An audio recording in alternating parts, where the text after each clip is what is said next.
कुछ दिन पहले मैंने जॉर्ज ऑरवेल की बुक एनिमल फार्म पढ़ी। उसमें एनिमल्स की स्टोरी दी गई थी। लाइक एक एनिमल फार्म है, वहाँ पे कुछ एनिमल्स रहते हैं, उनका मालिक ह्यूमन एक इंसान भी रहता है। तो उसमें एक पिग, सुअर, जो कि बूढ़ा है वो भी है और उसने दुनिया देखी है, बाकी जानवरों के मुकाबले तो ज़्यादा ही देखी है। तो फिर वो सभी लोगों को इकट्ठा करता है और बताता है कि दुनिया कैसी है। और ये उनमें वो ये बताता है कि humans are the reasons for all their suffering. उनके सभी दुख का कारण इंसान ही है। बस इंसान को निकाल दो और जानवरों के जितने भी दुख है वो सारे ख़त्म हो जाएंगे, क्योंकि सारा मेहनत का काम जानवर करते हैं, लेकिन उनका जो फल है वो इंसान लेकर जाता है। दिन रात पसीना बहाकर धूप में काम जानवर करते हैं, लेकिन जैसे ही हार्वेस्ट का सीज़न ख़त्म होता है, सारे ग्रेन्स ह्यूमन ले लेता है।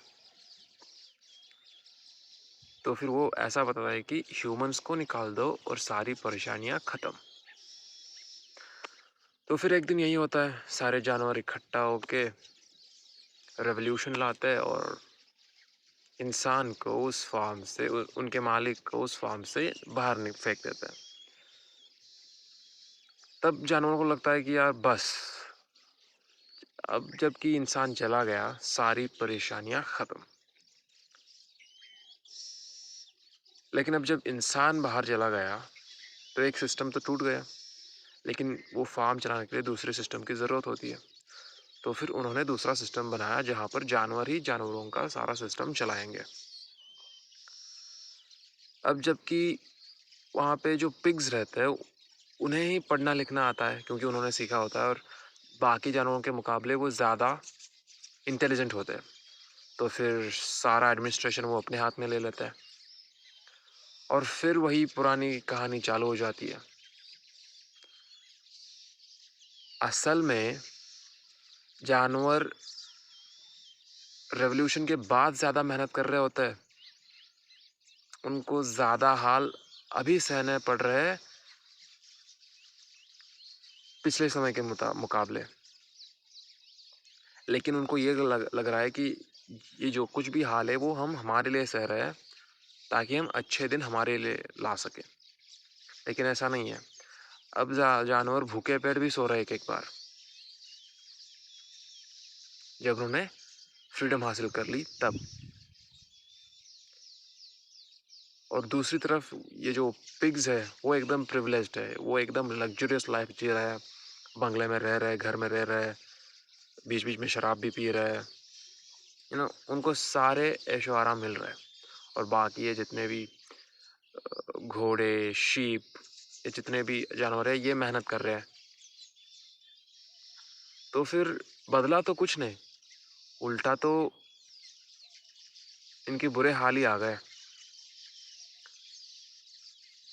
तो ज़्यादातर असल ज़िंदगी में भी यही होता है। अगर हम ध्यान से इस स्टोरी को पढ़े, उस बुक को पढ़े, तो ये समझ में आता है कि ये असल में जानवरों की बुक है ही नहीं, ये तो इंसानों के कंडीशन को रिफ्लेक्ट करता है। हिस्ट्री को पढ़े तो न जाने कितने रेवोल्यूशन आए through out the history, but क्या उस रेवोल्यूशन से कोई बड़ा बदलाव आया, कोई बड़ा चेंज आया? कुछ खास चेंज नहीं आया। हाँ, थोड़े बहुत आए, लेकिन उतने नहीं आए। तो फिर ये क्यों? उसका एक कारण है, उसकी एक वजह है। देखो, हम रेवोल्यूशन जब भी लाते हैं सिर्फ बाहरी रेवोल्यूशन लाते हैं। हम सालों से एक सिस्टम में रह रहे हैं, सालों से एक रूलर के अंडर रह रहे हैं, हम उससे बोर हो जाते हैं। उसके रीजंस बहुत सारे हो सकते हैं। हो सकता है वो इनजस्टिस करता हो सकता है वो सिस्टम एक्सप्लॉइट करता हो, या फिर तुम खुद बस बोर हो गए तो हो गए।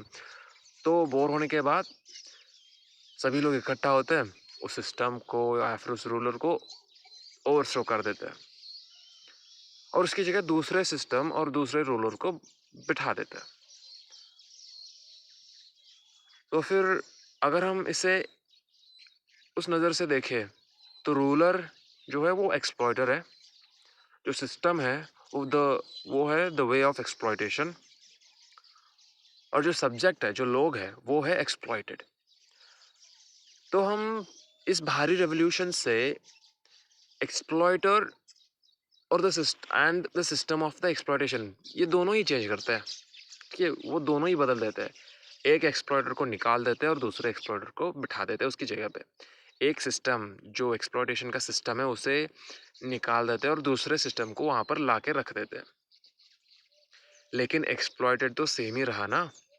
जो लोग जो सालों से एक्सप्लॉइट हो रहे हैं वो तो सेम ही रहे, उनमें तो कुछ बदलाव नहीं आया, ठीक है। तो फिर वो तो फिर वो सालों से एक्सप्लॉइटेड क्यों रहे? क्योंकि उन्होंने अपने आप में बदलाव लाने की सोची ही नहीं, ना कभी उन्होंने लाई। वो तो इग्नोरेंस में ही जी रहे अब भी। तो जब तक लोग अपने अंदर के इग्नोरेंस को नहीं मिटाएंगे, जब तक वो नहीं मानेंगे कि हाँ भाई हमें भी सुधार की ज़रूरत है, तब तक बाहरी सुधार आप चाहे जितने भी लाओ, रेवोल्यूशंस चाहे जितने भी लाओ, वो कुछ ज़्यादा फर्क नहीं लाएंगे। फॉर एग्जाम्पल ईरान में जो कुछ भी हुआ आपको पता ही है। जब 70s, आई थिंक 70s के डेकेड में जब शाह रजीम से लोग तंग आ गए, उन्हें लगा कि ये सारा कल्चर डिस्ट्रॉय कर रहा है, ये कर रहा है वो, और इसमें सभी लोग थे, ओके ठीक है, वुमेन्स भी थी, मैन भी थे, सभी लोगों ने मिलकर ही शाह रजीम को ओवरथ्रो कर दिया था। फिर उसके बाद उसे किससे रिप्लेस किया? थियोक्रेसी, इस्लामिक रेवोल्यूशन से। तो लोगों को इतना पता था कि यार ये जो शाह रजीम है वो हमारे लिए सही नहीं है, वो हमें नहीं चाहिए। और उनको ये नहीं पता था कि अब जो इसे रिप्लेस करने वाली है वो है, इसे कभी नहीं सोचा ऐसे, वो इस तरीके से उन्होंने कभी नहीं सोचा कि इसके बाद जो रजीम इसे रिप्लेस करने वाली है क्या वो बेहतर है, इसके बारे में उन्होंने कभी नहीं सोचा। और उसके बाद क्या हुआ हम सभी जानते हैं, रेस्ट इज हिस्ट्री। वहाँ पे वुमेन्स के रेगुलेशंस कैसे आए, हिजाब लॉ कैसे आया, कितने रेस्ट्रिक्शंस है वुमेन्स को, वहाँ पर थियोक्रेसी आई वहाँ पर। तो फिर रेवोल्यूशन का फायदा वहाँ पे हुआ ही नहीं, असल में तो उसका उल्टा ही हुआ। उन्होंने तो खुद अपने पैरों पर कुल्हाड़ी मार ली। इससे पहले के रेजिम में वहाँ पर वुमेन्स को फ्रीडम तो थी,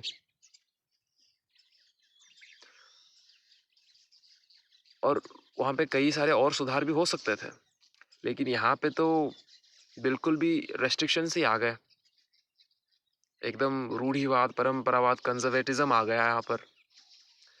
तो वो रेवोल्यूशन का तो उनको उल्टा नुकसान ही हुआ है फायदे से ज़्यादा। फायदा तो कुछ ज़्यादा दिखता नहीं है।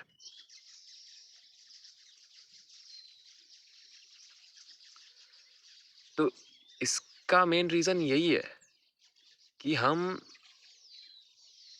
बाहरी चेंज करने की पूरी कोशिश करते हैं, पूरी जद्दोजहद करते हैं, लेकिन अपने अंदर अपने आप को चेंज करते ही नहीं। हम ये मानते ही नहीं कि हाँ हमें चेंज होने की ज़रूरत है, हमारे अंदर इग्नोरेंस है, जो अज्ञान है उससे दूर करने की हमें ज़रूरत है, वो हम कभी मानते ही नहीं है। तो मुझे लगता है यही कारण है जिसकी वजह से हम सफ़र करते हैं, और यही कारण है जो अभी हम सोसाइटी में अन्याय देखते हैं, उसकी वजह यही है कि हम खुद ही सेल्फ अवेयर नहीं है, खुद ही इग्नोरेंट है।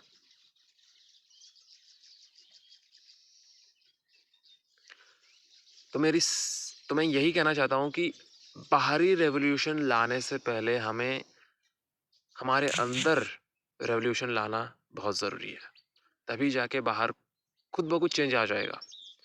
कोई लाइक आर्म्ड रेवोल्यूशन की भी ज़रूरत नहीं पड़ेगी। जब हम खुद ही अपने आप को चेंज करेंगे तो सोसाइटी भी चेंज हो ही जाएगी। वो कहते हैं कि be the change you want, तो वही करना है हमें।